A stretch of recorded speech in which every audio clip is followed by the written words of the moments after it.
Hey peeps, today I'm going to be chatting about why you may or may not want a lightened flywheel. Going back to July, I needed a new clutch, so I thought, well, let's kill two birds with one stone. Buy a lightened flywheel to go with it. It's a stage 1 XZD clutch. Handles up to, they say 190 horsepower, but that doesn't mean anything to me because I don't know how many Newton meters of torque that is. Normally that should be about 280. So anyway, got it done, dropped it off on a Friday at the mechanics. Saturday, the mechanics like, you need to come over and I need to show you what's happened. And God, it was a terrible noise, man. It was like, sounded like a chainsaw. So they had to redo it. Basically, there's a plate that is not flush and it protruded a little, which needed to be modified because that was actually grating against the flywheel.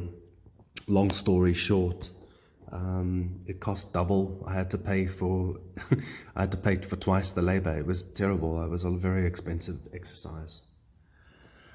How does a lightened flywheel feel? Okay, so off the bat, the engine can rev quite a lot more easily. Performance wise, like first gear, definitely a huge difference. Second gear, yep, definitely a difference. By the time it gets into third, not so much of a difference really. You could feel it was slightly more urgent, but definitely first and second were the money gears, if you wanted to call it that, eh?